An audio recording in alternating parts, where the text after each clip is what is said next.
नमस्कार, आप लाइव बिहार देख रहे हैं। मैं हूं राजमोहन तिवारी। देखिए, सियासत में इन दिनों राष्ट्रीय स्वयंसेवक संघ की चर्चा कुछ ज्यादा ही होनी शुरू हो गई है। ये चर्चा उस समय परवान चढ़ने लगी जब बिहार के नेता सरकार में मंत्री थे, बांकीपुर के विधायक थे और उन्हें अचानक से राष्ट्रीय कार्यकारी अध्यक्ष के पद पर भारतीय जनता पार्टी ने बैठा दिया। उस दौरान भी कई सवाल उठे थे।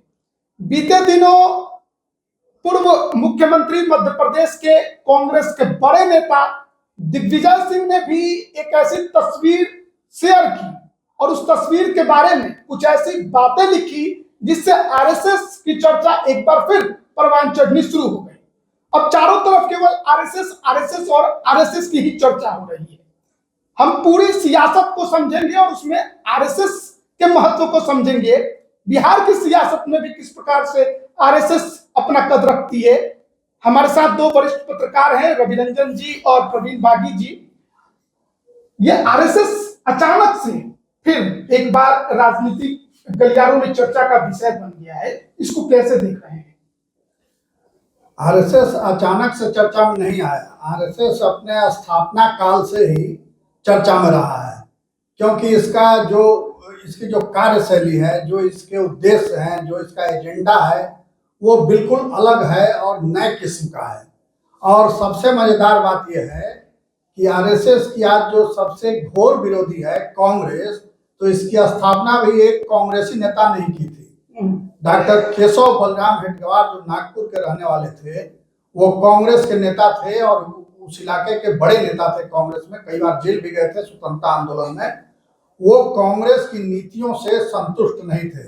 उनको लग रहा था कि कांग्रेस आजादी की लड़ाई को सही दिशा में नहीं ले जा रही है और सही मुद्दे को नहीं पकड़ रही है।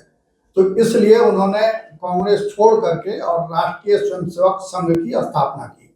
अभी चर्चा इसलिए भी हो रही है कि उसकी स्थापना के 100 साल पूरे हो गए हैं। 27 सितंबर 1925 विजयादशमी का वो दिन था जब नागपुर में इसकी स्थापना हुई थी और महज 5 लोगों ने मिल करके, छठे थे डॉक्टर हेडगेवार और अपने 5 साथियों के साथ उन्होंने इसकी स्थापना की थी।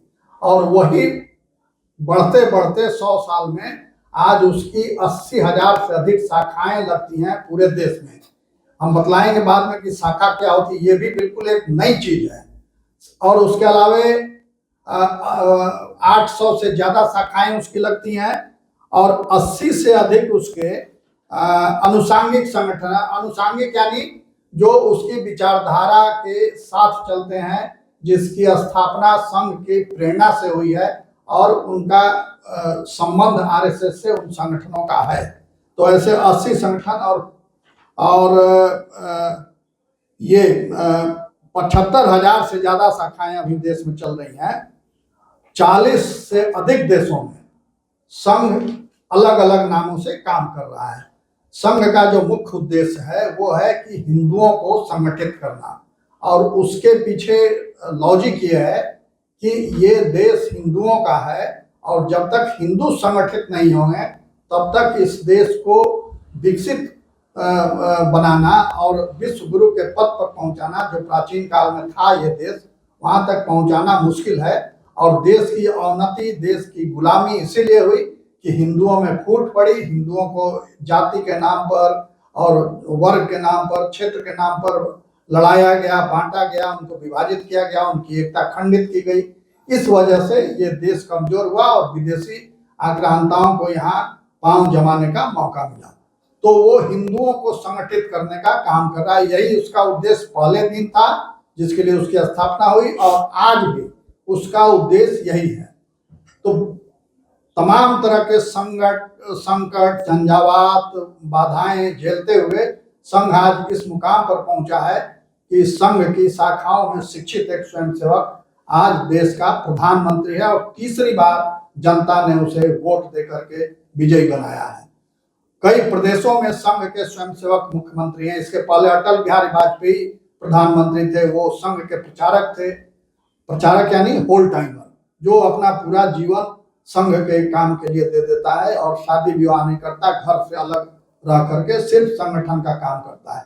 नरेंद्र मोदी भी संघ के प्रचारक हैं और ढेर सारे लोग, लाल कृष्ण आडवाणी भी एक समय में प्रचारक थे, बाद में वो अपने पारिवारिक जीवन में लौटे और फिर शादी विवाह उन्होंने किया।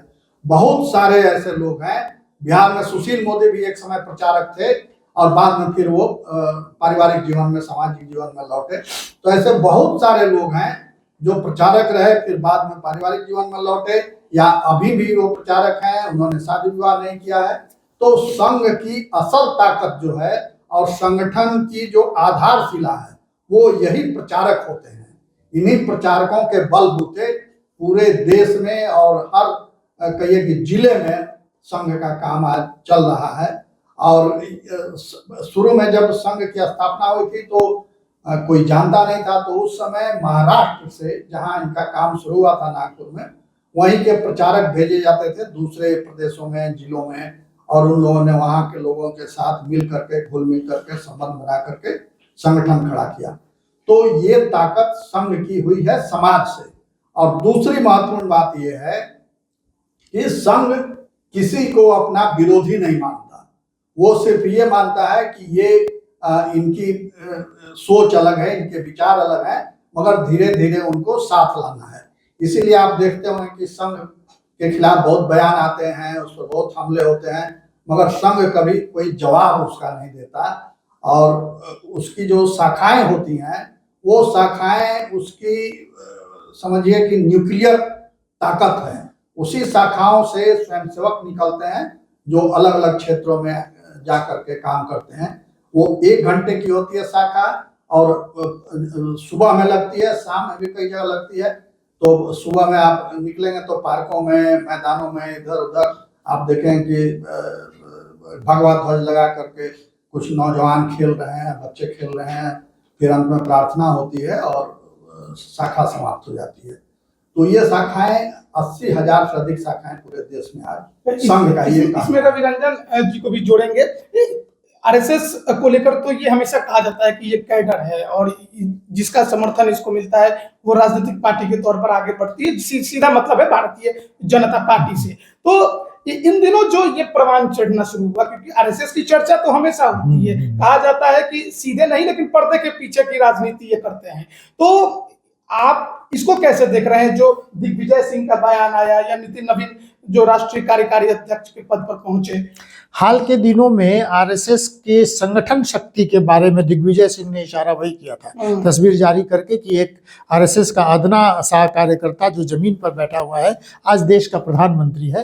ये उसके संगठन की शक्ति का बल है। आप देखेंगे बिहार के नितिन नवीन भी राष्ट्रीय अध्यक्ष बन गए। ये संगठन की शक्ति है और ये बातें लोगों को प्रभावित कर रही हैं। शशि थरूर ने भी कई मसलों पर किया, इस पर भी उन्होंने दिग्विजय सिंह का सहयोग किया है। ये बता रहा है कि संगठन की शक्ति के कारण भारतीय जनता पार्टी आज दुनिया की सबसे बड़ी पार्टी बन गई और देश में लगातार सत्ता में है। आखिर आप जो वोट चोरी का मसला उठा रहे हैं, आप जो अनेक जो मुद्दे उठा रहे हैं, फिर भी जनता आपको वोट नहीं दे रही है, इसके पीछे कारण क्या है? कारण स्पष्ट है कि संगठन की शक्ति मजबूत है और आरएसएस की तरफ इशारा इसलिए किया गया कि भारतीय जनता पार्टी को सपोर्ट आरएसएस करती है, ये कहा जाता है। और हालांकि आरएसएस इसको नहीं मानती। आरएसएस कहती है कि जो भी हमसे सहयोग मांगेगा, हमारे अनुसार अगर वो चलने के लिए तैयार हैं तो हम उनको सहयोग देने के लिए तैयार हैं। और ये दिग्विजय सिंह अचानक से जो इनका ये सोशल मीडिया पर ट्वीट आया, ये मतलब कहा जा रहा है कि मतलब ये पर्दे के पीछे कुछ अलग राजनीति चल रही है। हाँ, देखिए, दिग्विजय सिंह पर ये आरोप लगाया अभी हाल में वहाँ की एक सांसद, पूर्व सांसद, उनका नाम मैं भूल रहा हूँ, लेकिन उनकी बेटी चतुर्वेदी है, जिसने एक ट्वीट किया और उसके बाद इसको और ज़्यादा हवा मिल गया कि दिग्विजय सिंह पर तुरंत कार्रवाई होनी चाहिए। और उस महिला ने ये इशारा किया है कि हिंदू महासभा से जुड़े हुए लगे लोग ये हैं। एक बार तो मेयर का चुनाव लड़ रहे थे, उस समय हिंदू महासभा में थे दिग्विजय सिंह, और इनके पिताजी हिंदू महासभा के सक्रिय कार्यकर्ता रहे। लेकिन दिग्विजय सिंह ये बातें कर रहे हैं कि वो आजीवन वो कांग्रेस के कार्यकर्ता रहे हैं और इस बार भी इशारा यही कर रहे हैं कि कांग्रेस की संगठन की शक्ति को मजबूत करना होगा, तभी कांग्रेस अपने बल पर। अभी कल ये सवाल आया कि बिहार में कांग्रेस को आरजेडी से अलग हट जाना चाहिए, क्योंकि जब वो कुछ सहयोगी, उससे कुछ फायदा ही नहीं है। तो एक समय तो कांग्रेस ने भी सेवा दल बनाया था भाई, सेवा दल जो टोपी पहन के और कार्यकर्ताओं का एक विशाल दल पूरे देश में बना था, सेवा दल का भी काम थे संगठन का काम करना। लेकिन जनता के बीच में आप जाएंगे, लोगों के समय, लोगों की मुश्किलों के समय आप नहीं खड़े रहेंगे तो सेवा दल भी आज कहाँ गया। इंदिरा गांधी के ज़माने में युवा शक्ति को तोड़ तोड़ करने के लिए सभी दलों ने, उस समय तो माने उन्होंने छात्र संघों को तोड़ा और एनएसयूआई बन गया, माने नेशनल, वो कांग्रेस का एक अलग छात्र संघ, उनका एक अलग छात्र संघ, उनका एक अलग छात्र संघ। तो ये शक्ति माने संगठन की शक्ति को तोड़ने की कोशिश है, युवाओं की शक्ति को। 74 के आंदोलन में ये क्यों हारे? क्योंकि युवा शक्ति एक साथ हो गई थी और 74 का आंदोलन हुआ, इंदिरा गांधी को सत्ताच्युत किया गया। कहने का मतलब यह है कि दिग्विजय सिंह को टारगेट इसलिए किया गया कि उन्होंने इशारा कर दिया कि संगठन में बल नहीं है और इसलिए हर जगह हम लोग हार रहे हैं। शशि थरूर ये बातें कह रहे हैं। कश्मीर के पूर्व मुख्यमंत्री उन्होंने इशारा किया था कि कांग्रेस में राहुल गांधी को अगर फुल टाइम राजनीति करनी है तब तो उनको करना चाहिए और नहीं तो उनको छोड़ देना चाहिए। नहीं, उनके बस की बात नहीं है। गुलाम नबी आजाद ये बात कही थी। तो हम ये कह रहे हैं कि अभी हाल के दिनों में आरएसएस इसलिए चर्चा में है कि आरएसएस के संगठन के कारण ही भारतीय जनता पार्टी लगातार बढ़ते जा रही है और एक मुश्किल सभी राजनीतिक दलों के सामने खड़ी हो गई है कि भारतीय जनता पार्टी से कैसे लड़ें। और लगातार इन कारणों से आरएसएस को देखिए, देश में 3 बार आरएसएस पर प्रतिबंध लगाया गया। वो कह रहे हैं कि लगा देना चाहिए। कब लगाया? 1948 में जब बापू की हत्या हुई उस समय लगा दिया, फरवरी 48 में लगाया और जुलाई 49 में वापस लिया गया। वो नहीं, अपने फैसले को सरकार ने वापस लिया 2 शर्तों के साथ। एक शर्त था कि आप किसी राजनीतिक गतिविधि में शामिल नहीं होंगे और एक शर्त और उनको रखा गया था। 1975 में फिर लगाया, जब आपातकाल की घोषणा हुई तो इंदिरा गांधी ने आरएसएस पर प्रतिबंध लगा दिया। लेकिन जैसे ही आपातकाल खत्म हुआ, प्रतिबंध खत्म हुआ। और फिर ये बाबरी विध्वंस जब हुआ, बाबरी मस्जिद 92 में आरएसएस पर प्रतिबंध लगाया गया और फिर बिना शर्त को प्रतिबंध को वापस किया गया। आप पीएफआई को देखिए, एक संगठन और जो देश में काम कर रहा है, उस पर प्रतिबंध लगातार लगता है और फिर इस बार प्रतिबंध लगाने उस पर यह है। दोनों के कार्यक्रमों को देखेंगे आप। एक समय अभी ये लालू प्रसाद यादव के बड़े बेटे हैं तेज प्रताप यादव, इन्होंने भी एक खोल दिया था कि इससे वो आरएसएस से लड़ने के लिए जेडीएस या बीडीएस डीएसएस धर्मनिरपेक्ष सेवक संघ बनाया गया था। लेकिन भाई आप संगठन खड़ा नहीं कर पा रहे हैं। आप किन मुद्दों के लिए? आप या तो सत्ता को हासिल करने के लिए कर रहे हैं और या किस कारण से। लेकिन राष्ट्रवाद का जो की हवा जो चली भारतवर्ष में चली, वो पूरी दुनिया में चल रही है। आप देखें इटली में राष्ट्रवाद की हवा चल रही है, तो दूसरे सभी राष्ट्रवाद, देश है तभी आप हैं और देश है तभी कोई विकास होगा, कुछ होगा। ये बात आरएसएस के लोग समझा रहे हैं लोगों को और यही कारण है कि आरएसएस की संगठन शक्ति बढ़ रही है और अब जो लोग चित्त हो रहे हैं तो उनको आरएसएस को टारगेट। दिग्विजय सिंह का जो ये ट्वीट था, केवल ये माना जाए कि वो कांग्रेस संगठन को आईना दिखाना चाहते थे या फिर उसके पीछे कोई और राजनीति है? क्योंकि जब इतना बड़ा नेता अचानक से किसी और की तारीफ करने लगे, उसके कसीदे करने लगे, तो कहा जाता है कि अंदर कुछ चल रहा होगा। आपको भी ऐसा लगता है? अंदर थोड़ा बहुत नहीं, बहुत कुछ चल रहा है। दिग्विजय सिंह उस समय के नेता हैं जब कांग्रेस की तुति बोलती थी देश की राजनीति में, और वो खुद 3 बार मुख्यमंत्री रहे मध्य प्रदेश के। उस समय छत्तीसगढ़ भी उसी में था, अलग नहीं हुआ था। उस बड़े प्रदेश के वो 3 बार मुख्यमंत्री रहे और फिर उसके बाद उनको बीजेपी ने हराया, वहां से सत्ता से बाहर किया। तो उनके अंदर वो पीड़ा है कि आखिर क्या वजह है कि हम लगातार एक के बाद एक चुनाव हारते जा रहे हैं और कोई उम्मीद भी नहीं दिख रही है कि फिर से हम चुनाव जीत पाएंगे। तो उसी को दिखलाने के लिए, अपनी पीड़ा व्यक्त करने के लिए उन्होंने, और उनका मूल इशारा ये था कि संगठन का विकेंद्रीकरण होना चाहिए, सत्ता का विकेंद्रीकरण होना चाहिए। सत्ता एक परिवार के हाथ में कांग्रेस की सत्ता सिमट गई है और ये मूल वजह है कांग्रेस के कमजोर होने का। और वो शक्ति केंद्र खुद कमजोर है तो स्वाभाविक रूप से संगठन भी कमजोर हो जाएगा, पार्टी भी कमजोर हो जाएगी। तो पहले उन्होंने कहा कि सत्ता का विकेंद्रीकरण होना चाहिए, संगठन की ताकत विभाजित की जानी चाहिए। तो उसी को ध्यान में रखते हुए उन्होंने वो फोटो शेयर किया था, जिसमें गुजरात में किसी सभा में लाल कृष्ण आडवाणी मंच पर बैठे हुए थे कुर्सी पर, और उनके पांव के पास बैठे हुए थे नरेंद्र मोदी। नरेंद्र मोदी उस समय कार्यकर्ता थे, पार्टी के महासचिव थे वहां गुजरात में, तो वो वहां बैठे हुए थे। तो वही फोटो उन्होंने शेयर किया और कहा कि ये है संगठन की ताकत, कि बड़े नेताओं के पांव में बैठने वाला साधारण कार्यकर्ता आज प्रधानमंत्री और पार्टी का राष्ट्रीय अध्यक्ष बन रहा है। तो ये उनका दिखलाना था कि देखिए, विकेंद्रीकरण आप कीजिएगा तब नए नए और प्रतिभावान लोग सामने आएंगे और संगठन को नई ऊंचाई तक ले जाएंगे। तो वो ठीक आपने कहा कि वो कांग्रेस नेतृत्व को, गांधी परिवार को आईना दिखाने के लिए ये कहा था उन्होंने। दिग्विजय सिंह कोई भी बात बहुत हल्के लेवल पे नहीं बोलते हैं, वो बोलते हैं बहुत सोच समझ के और उसके पीछे का सब अध्ययन करके। तो उन्होंने ट्वीट किया, शशि थरूर ने उनका समर्थन किया कि उनकी बात सही है, संगठन को मजबूत बनाया जाना चाहिए, विकेंद्रीकरण होना चाहिए। तो उसको ये रूप दे दिया गया कि ये भाजपा में जाने वाले हैं, कांग्रेस छोड़ रहे हैं। तो अब फिर उनको बैक पर आना पड़ा, कहा कि नहीं, मैं तो आरएसएस का घोर विरोधी हूँ और आजीवन विरोध करता रहूंगा। इसके पहले जब नितिन नवीन को अध्यक्ष, राष्ट्रीय कार्यकारी अध्यक्ष बनाया गया, तब भी ये सवाल बार बार उठा कि क्या आरएसएस की सहमति है इस पर, क्या आरएसएस ने हामी भरी है। और ये भी कहा जा रहा था उसके पहले कि अध्यक्ष के चुनाव में देरी जो हो रही थी कि आरएसएस और बीजेपी के नेताओं के बीच एक राय किसी नाम पर नहीं बन पा रही है, इसलिए कोई अध्यक्ष नहीं बन रहा है, ये कहा गया। तो सब स्वीकार कर रहे हैं कि आरएसएस आज एक बड़ी ताकत है और वो चाहे तो सत्ता इधर से उधर कर सकती है, जिसको चाहे अर्श से फर्श पर और फर्श से अर्श पर। आप आडवाणी जी का उदाहरण देख सकते हैं। आडवाणी जी कितने शक्तिशाली अध्यक्ष थे एक समय, मगर पाकिस्तान में वो जिन्ना की मजार पर चले गए तो उनको तुरंत संघ के हस्तक्षेप से उनको हटाया गया अध्यक्ष पद से और फिर नए अध्यक्ष चुने गए। तो अगर आपने गलती की तो बचने की गुंजाइश नहीं है। ये है संघ की ताकत, और उसी ताकत की बदौलत भाजपा आज यहाँ तक पहुंची है।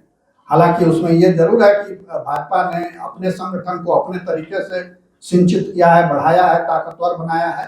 तो उसका अगर आपको मुकाबला करना है तो उसी के तर्क पर आपको चलना पड़ेगा। जैसे कांग्रेस की तर्क पर भाजपा चली, कांग्रेस में सभी विचारधाराओं का उस समय संगम होता था, चाहे आप दक्षिणपंथी हो, वामपंथी हो, अतिवादी हो या परंपरावादी हो, सब तरह के वादों का वहाँ नेता, वहाँ गुंजाइश उनकी रहती थी। भाजपा ने भी वही किया। भाजपा जब तक जनसंघ के रूप में बंद संगठन था, यानी जो सिद्धांत पर चलने वाले लोग हैं उनको सिर्फ पार्टी में लेना, तब तक वो देखिए सीमित ताकत थी उसकी। जिस समय भाजपा ने अपना दरवाजा सबके लिए खोल दिया, देखिए भाजपा का कितना तेजी से विस्तार हुआ और आज सत्ता में पूरे देश में है, राज्यों में है सत्ता में। तो कांग्रेस की जो ताकत थी, जो मूल वजह थी उसके विस्तार का, उसको भाजपा नेताओं ने, संघ ने समझा और उसी हिसाब से फिर भाजपा ने अपनी रणनीति बदली। तो अब जब भाजपा इस स्थिति में हो गई है तो उसकी क्या ताकत है, क्या खूबी है, वो समझ करके उस हिसाब से रणनीति बदलनी होगी दूसरी पार्टियों को भी। लालू प्रसाद एक समय इतने ताकतवर थे बिहार में, मगर आज 25 सीटों पर सिमट गए हैं और वो भी पार्टी रहेगी कि टूटेगी, ये चर्चा हो रही है। तो ये स्थिति एक समय में इसी तरह की चेतावनी जैसे दिग्विजय सिंह ने दी है, एक समय इसी तरह की चेतावनी दी थी शिवानंद तिवारी ने बिहार में। उस समय राजगीर में जदयू का सम्मेलन था और नरेंद्र मोदी नेता घोषित हो चुके थे बीजेपी के, तो जदयू अलग हो गई थी एनडीए से नरेंद्र मोदी के नाम के विरोध में। राजगीर में सम्मेलन था, वहां शिवानंद तिवारी ने मन से कहा था कि हम भाजपा और आरएसएस का विरोध करते हैं, मगर क्या उसके लिए तैयारी है हमारी? विरोध सिर्फ मंच पर भाषण देने से नहीं होगा, उसके लिए संगठन को मजबूत करना होगा। वो जितनी मेहनत करते हैं, जितनी गतिविधियां चलाते हैं, जितना संपर्क करते हैं वो लोगों से, वो उस तरह से हमको भी करना होगा, तभी हम उनका मुकाबला कर सकते हैं। और नहीं तो वो सब को निकल जाएंगे और हम लोग देखते रह जाएंगे, भाषण करते रह जाएंगे। उसके बाद शिवानंद तिवारी को पार्टी से हटा दिया गया, जदयू ने हटा दिया। और आज देखिए फिर पार्टी की क्या दशा हुई, अंत में जाके नरेंद्र मोदी के साथ सरेंडर करना पड़ा जदयू को और नीतीश कुमार को। तो ये ताकत है संघ की और भाजपा की, तो इसीलिए वो चर्चा में रहते हैं और इससे दूसरे संगठनों को सीख लेने की जरूरत है। पार्टी में मतभेद होते हैं, ऐसा नहीं कि भाजपा या संघ में मतभेद नहीं थे, मगर वहाँ एक तरीका है, एक सिस्टम उन लोगों ने डेवलप किया कि मतभेदों को कैसे न्यूनतम किया जाए और कैसे सबको एक मत किया जाए बगैर वोटिंग कराए। अध्यक्ष का चुनाव हुआ, सब लोग एक मत हुए, कहीं से कोई विरोध की स्वर नहीं सुनाई दी। तो ऐसे संगठन को स्वाभाविक है कि लोग भी पसंद करते हैं, इसीलिए उसकी लोकप्रियता बढ़ रही है और लोग उसके साथ आ रहे हैं। हालांकि विरोधियों की भी कमी नहीं है, विरोधी बहुत हैं और देखिए कि विरोधी के बावजूद जैसे जैसे उसका विरोध होता है वैसे वैसे वो संगठन और मजबूत होता है, उसकी विचारधारा मजबूत हो रही है, लोग उसके पक्ष में आके खड़े हो रहे हैं। तो यही उसकी ताकत है। और संघ की जो कार्य पद्धति नहीं समझते हैं उनको लगता है कि ये सब कुछ ऊपर से थोप दिया जाता है, ऐसा नहीं है। वहां नीचे से विचार ऊपर जाते हैं और ऊपर से फिर वो नीचे आते हैं। तो ये ऊपर से नीचे ऐसे सर्किल चलता रहता है, विचारों का आदान प्रदान लगातार होता रहता है और इससे निचले स्तर के कार्यकर्ता के विचार से भी जो सर्वोच्च शिखर पर बैठा होता है वो अवगत होता है और सर्वोच्च शिखर का क्या सोच रहा है, क्या चाहता है, वो निचले स्तर का कार्यकर्ता भी समझ जाता है। तो उस हिसाब से संगठन चलता है। जो बाहरी लोग भी आते हैं वो संगठन इतना ढांचा मजबूत है कि उस शैली में ढल जाते हैं और जो नहीं ढल पाते हैं उनको लेकिन बाहर जाना पड़ता है। तो सच है ना कि नीतीश कुमार आरएसएस को पसंद नहीं करते हैं। नहीं करते थे, मगर वही नीतीश कुमार यहाँ कार्यक्रम में भी गए थे। एक रज्जू भैया जो संघ के सरसंघ चालक थे, उनके स्मृति में एक कार्यक्रम हुआ था पटना में, तो उसमें नीतीश कुमार मुख्यमंत्री थे उस समय, वो गए थे उस कार्यक्रम में, गए, उन्होंने श्रद्धांजलि दी और संघ के बारे में अच्छी बातें उन्होंने कही। तो न चाहते हुए भी वो कई बार राजनीतिक रूप से साथ आना पड़ता है। तो नीतीश कुमार की भी धारणा अब जरूर बदली होगी, तभी इतने लंबे समय से साथ चल रहा है और राजनीतिक वजहों से अलग होना, आना जाना। नहीं, 1974 की लड़ाई में ये बात तो आई थी सामने, सुशील मोदी और बाकी लोग, सुशील मोदी ने इस बात को जयप्रकाश नारायण तक पहुंचाया था। जेपी को ये कहा जा रहा था कि संघ के लोगों को नहीं शामिल करेंगे इस आंदोलन में, लेकिन जयप्रकाश नारायण ने कहा था कि अगर वो देश में लोकतंत्र की रक्षा के लिए जो कोई भी आता है तो उनको शामिल करना चाहिए। तब आरएसएस के लोग उस आंदोलन में शामिल हुए। और जेपी ने तो एक कदम और आगे बढ़ के कहा, उन्होंने कहा कि अगर संघ फासिस्ट है तो मैं भी फासिस्ट हूं। इतना स्टैंड लिया संघ के पक्ष में मजबूती से। तो 74 आंदोलन के बाद जो ये लोग हैं, चाहे जब भी ये बना, माने इनका जो समता पार्टी बनी और समता पार्टी का गठबंधन हुआ भारतीय जनता पार्टी से, नीतीश कुमार की मर्जी से जॉर्ज फर्नांडिस थे, जॉर्ज फर्नांडिस ने दोनों तरफ बातचीत की थी। तो ये सभी सोशलिस्ट लोग जो ये समझ सकते थे कि राष्ट्रवाद के मसले पर उस पर एक मत हुआ और एक मत होके पिछले 20 सालों से नीतीश कुमार शासन में है, तो कैसे कहेंगे संघ के कुछ बातों को वो पसंद नहीं करते, लेकिन एक जो कॉमन मिनिमम प्रोग्राम बना है उस पर तो लगातार 20 सालों से नीतीश कुमार उनके साथ है। और देखिए संघ जो है वो उसके भी विचार बदले हैं। पहले जो हिंदू की परिभाषा थी और अब के संघ की जो परिभाषा है उसमें बहुत फर्क आ गया। अब तो मोहन भागवत जो सरसंघ चालक हैं वो बार बार कहते हैं कि हिंदू कौन, तो जो इस देश में रहता है, इस देश के रीति रिवाजों का पालन करता है वो हिंदू। वो उसमें पूजा पाठ करने वाले और मस्जिद में जाने वालों में कोई भेद नहीं करते हैं। अगर मस्जिद में जो जाते हैं यानी मुस्लिम हैं या ईसाई हैं, वो भी अगर इस देश की परंपराओं का पालन करते हैं, देश के प्रति भक्ति रखते हैं, वो भी हिंदू हैं। ये उनकी परिभाषा है। इस परिभाषा को समझने की जरूरत है, जबकि पहले उनकी परिभाषा और थी, उससे विरोध था लोगों का। तो इसीलिए उसकी लोकप्रियता और सर्व स्वीकार्यता बढ़ रही है। और जिस जवाहरलाल पंडित को माना जाता है कि वो बहुत विरोधी थे संघ के, उन्हीं के मंत्रिमंडल में संघ को आमंत्रित किया गया था गणतंत्र दिवस परेड में 1963 में। 1962 में चाइना वार हुआ था और चाइना वार में संघ के स्वयं सेवक अगर नहीं होते तो आज जो भी कश्मीर भारत के साथ बचा हुआ है वो चला गया होता। कश्मीर पर एकदम चढ़ आए थे कवायली के रूप में पाकिस्तानी सेना के जवान और वो लगभग कब्जा कर लिया था। श्रीनगर हवाई अड्डे तक पहुंच गए थे वो और अपने कब्जा में लेना चाह रहे थे हवाई अड्डे को, ताकि भारतीय सेना का विमान वहां नहीं उतर सके। मगर संघ के स्वयंसेवकों ने, जो कश्मीर के थे स्वयंसेवक, उन्होंने हवाई अड्डा को बचाए रखा और वहां सेना का विमान उतरा। तब भारतीय सैनिकों ने ऑपरेशन शुरू किया, उसके बाद पीछे खदेड़ना शुरू किया। और संघ ने विलय में भी महत्वपूर्ण भूमिका निभाई थी। जो कश्मीर का विलय नहीं हो रहा था भारत में, जम्मू कश्मीर का, और जो वहाँ के थे महाराजा हरि सिंह, वो विलय पत्र पर हस्ताक्षर नहीं कर रहे थे।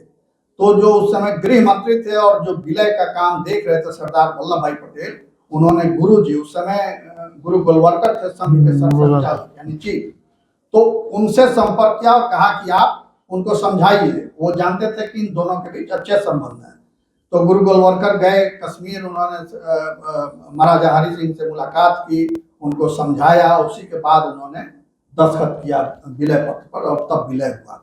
तो इसलिए नेहरू जी थोड़े नाराज रहते थे संघ से। एक और महत्वपूर्ण 62 की लड़ाई में संघ के स्वयंसेवकों ने बहुत मदद की। चीन जब हमला किया था तो उन्होंने सैनिकों तक रसद पहुंचाना, उस समय चूंकि ढांचा बहुत मजबूत नहीं था देश का और सेना का, तो संघ के सैनिकों को रसद पहुंचाना, उनके लिए जो घायल हुए हैं ब्लड डोनेट करना, खाना पहुंचाना बॉर्डर पर, ये सब काम संघ के स्वयंसेवकों ने किया। तो नेहरू जी ने भी उनकी तारीफ की और उनको सम्मान देने के लिए 1963 में जो गणतंत्र दिवस परेड हुआ, जो दिल्ली में होता है लाल किले पर, उसमें आमंत्रित किया और उसमें 350 स्वयंसेवक उसमें शामिल हुए थे गणवेश में, उस परेड में। आपको याद होगा एक बार जावेद अख्तर ने अटल बिहारी वाजपेयी से ये सवाल पूछा था कि धर्म के आधार पर दो देश बटे और जिन्ना उधर गए। उन्होंने कहा कि ये हमारा देश भी सेकुलर होगा, लेकिन पाकिस्तान सेकुलर नहीं हो सका। उसी आधार पर संघ यहाँ पर काम करता है, उसी सोच के आधार पर। तो क्या ये देश सेकुलर रहेगा? क्या ये उम्मीद कर सकते हैं? अटल बिहारी वाजपेयी ने उनको कहा था कि भारत सेकुलर है और रहेगा, किसी जिन्ना और किसी आरएसएस और किसी उसके आधार पर नहीं है। ये यहाँ के लोगों के सोचने का तरीका है। हिंदुओं 80% हिंदू हैं और ये हिंदुओं के सोचने का तरीका है कि ये सेकुलर हैं ही, क्योंकि हिंदू किसी एक पैगंबर और किसी एक किताब से जुड़े हुए नहीं है। जो हमारे धर्म को नहीं मानता, हम उसको भी हिंदू मानते हैं। माने जो ईश्वर को नहीं मानता, उनको भी हम हिंदू मानते हैं। जो भारतीय परंपरा, भारतीय संस्कृति, भारत की एकता और उसके लिए जो भी वो सोचता है, तो वो सब सारे हिंदू हैं इस देश में। तो इसलिए ये छद्म सेकुलरवाद का जो पर्दाफाश जो हो रहा है धीरे धीरे, दिग्विजय सिंह ने जो बातें कह दी या शशि थरूर ने जो बातें कह दी, उसके पीछे बात यही है कि भाई ये संगठन जिस मजबूती से काम कर रहा है और लोगों तक पहुंच रहा है, उससे आप वो रहे हैं, झूठ मूठ का आप तमाशा कर रहे हैं कि वोट चोरी कर लिया, वो कर रहे। भाई लोग आपको पसंद नहीं करते हैं, इसलिए आपको वोट नहीं मिल रहा है। कहने का उद्देश्य यही था कि पार्टी को परिवार के पॉकेट से बाहर निकालिए। जब तक बाहर नहीं निकलेगा पार्टी, तब तक पार्टी के दिन नहीं सुधरेंगे और पार्टी सत्ता में नहीं आएगी। ये केवल कांग्रेस के लिए है कि बिहार में जो और पार्टियां हैं जिनके अंदर सबके लिए है। अभी तो नई पार्टी एक चर्चा में आ गई है, रालोमो, उपेंद्र कुशवाहा जी की पार्टी, कि वो सब अपने परिवार के अंदर ही समेटे रखना चाहते हैं। अचानक से उनका समाजवाद परिवारवाद में बदल गया। जितने समाजवादी हैं, अधिकांश समाजवादी, 90% समाजवादी परिवारवादी हो गए। नीतीश जी पर भी दबाव है, भारी दबाव है।